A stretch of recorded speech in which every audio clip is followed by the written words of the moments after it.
Good evening everyone. मेरा नाम श्वेता है और आज हम लोग भाषा पढ़ेंगे।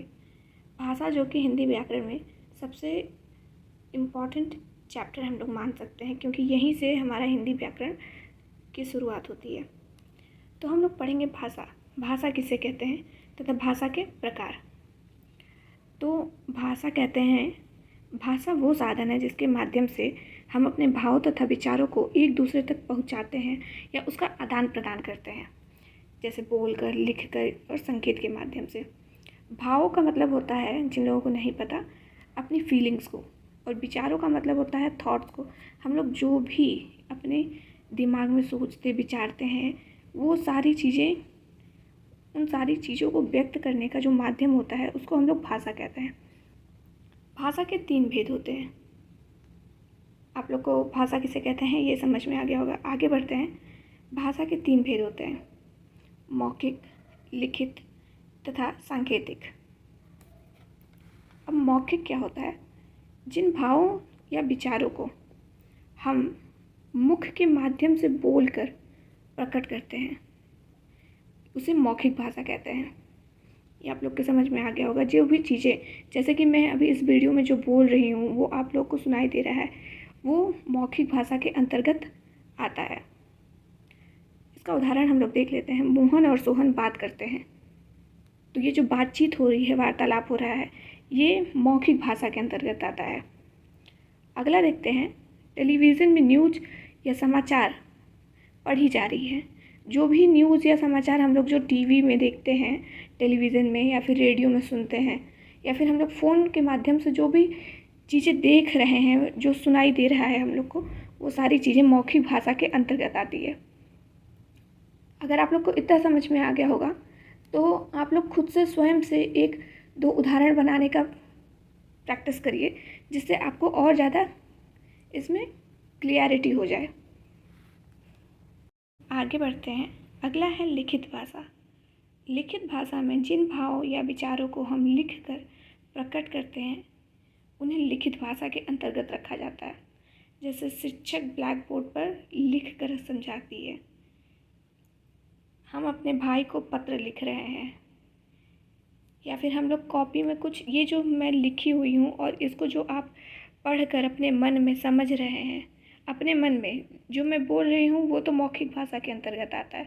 लेकिन जो मैं ये मैंने लिखा हुआ है, इसको हम लोग लिखित भाषा के अंतर्गत रखते हैं। और अगर इसको आप मन ही मन पढ़ते हैं तो ये भी लिखित भाषा के अंतर्गत ही आता है।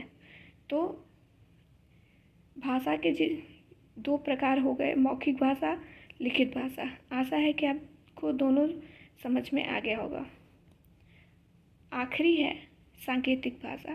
जिन भाव या विचारों को संकेत के माध्यम से हम व्यक्त किया जाता है, हम एक दूसरे से व्यक्त करते हैं या उसका आदान प्रदान करते हैं, समझते हैं, उसको सांकेतिक भाषा कहते हैं हम लोग। सांकेतिक भाषा का मतलब हो गया साइन लैंग्वेजेस। ये दिव्यांगजन ज़्यादातर प्रयोग करते हैं। अब आगे बढ़ते हैं हम लोग। भाषा के लिखित रूप को हम लोग लिपि कहते हैं। जैसे कि आपको पता होगा कि जो हम लोग बोल रहे हैं उसको तो हम लोग भाषा कहते हैं, लेकिन जो हम लोग ये लिख रहे हैं, ये जितने भी अक्षर आप देख रहे हैं, ऐसा तो नहीं है कि हिंदी में ऐसा लिखा जाता है, संस्कृत में भी। हिंदी और संस्कृत का ज़्यादातर जो लिखावट होती है वो सेम होता है, लेकिन हिंदी और संस्कृत का सेम होता है, लेकिन पंजाबी में जो लिखावट होती है वो अलग होती है, अंग्रेजी की अलग होती है। इसी प्रकार हर भाषा की जो लिपि होती है वो अलग होती है। तो भाषा के लिखित रूप को हम लोग लिपि कहते हैं। तो हिंदी की जो लिपि है, जिस तरीके से हम लोग ये जितने भी अक्षर हैं, इसको हम लोग देवनागरी लिपि कहते हैं। संस्कृत के भी लिपि को हम लोग देवनागरी लिपि कहते हैं। पंजाबी के लिपि को हम लोग गुरुमुखी लिपि कहते हैं। आपको लोग आगे बढ़ते हैं। अगला है ध्वनि, वर्ण या वर्णमाला। तो भाषा की लघुत्तम यानी सबसे छोटी इकाई को ध्वनि कहते हैं। अगर हम लोग भाषा के अक्षरों को तोड़ते हैं तो उसकी जो सबसे छोटी इकाई होती है, मतलब जो सबसे छोटा भाग होता है, उसको हम लोग ध्वनि कहते हैं। जैसे हो गया अ या क, उस प्रकार से इसको हम लोग ध्वनि कहते हैं। वर्ण होता है भाषा की लिखित लघुत्तम इकाई को, यानी भाषा को, अभी मैंने आपको बताया था कि लिखित रूप को लिपि कहते हैं, लेकिन भाषा की लिखित लघुत्तम इकाई यानी लिखित जो अक्षर लिखे जा रहे हैं उसकी सबसे छोटी इकाई को, जो सबसे उसका छोटा रूप है, उसको हम लोग वर्ण कहते हैं। यहाँ पे आप देख सकते हैं क, च, ट, त, प, आगे आप लोग कोई भी अक्षर ले सकते हैं। ये जो यहाँ नीचे ये लगा हुआ है इसको हम लोग हलंत की मात्रा कहते हैं। हलंत की मात्रा लगाने से इसका मतलब ये होता है कि ये जो य हम लोग प मानते हैं, प के साथ ये अ लगाने पे, अ जोड़ने पे ये पूरा प हो जाता है। लेकिन अगर इसके पीछे ये अ ना जुड़ा हो और हमें भाषा की सबसे छोटी इकाई चाहिए तो इसके नीचे हम लोग ये हलंत की मात्रा लगाते हैं, जिससे ये आधा हो जाता है और ये पूरा नहीं माने होता है, इसको पूरा नहीं माना जा सकता है।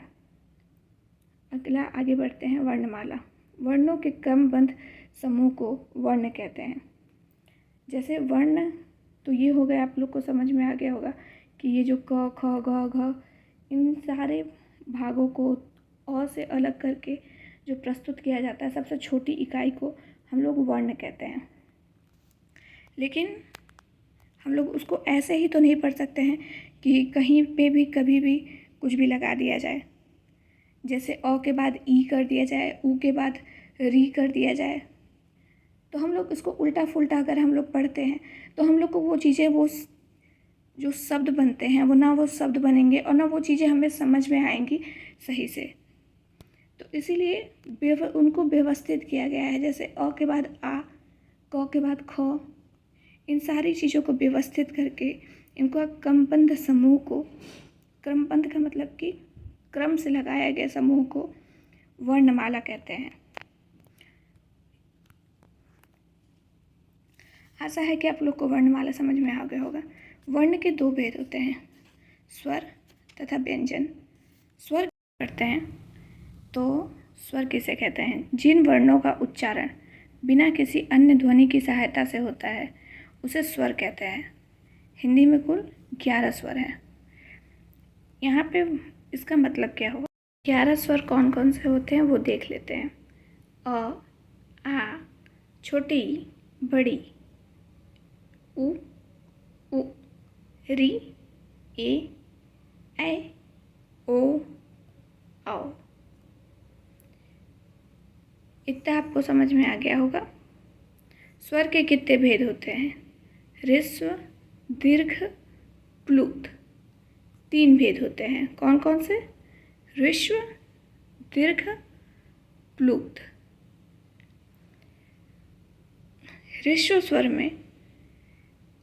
ह्रस्व स्वर का उच्चारण करने में हमें सबसे कम समय लगता है। आप उच्चारण करके देखें एक बार। अ, ई, उ, री। ये आपको सबसे कम समय लगेगा तथा आपको ये बोलने में इजी लगेगा और ये सबसे कम समय लगेगा। लेकिन दीर्घ स्वर में क्या है? जिन स्वरों के उच्चारण करने में ह्रस्व स्वर से अधिक समय लगता है। इसमें कौन कौन से आ जाते हैं? आ, ई, उ, ए। ये सारे जो होते हैं वो तो आपके दीर्घ स्वर में आ जाते हैं बच्चों। अब आगे बढ़ते हैं।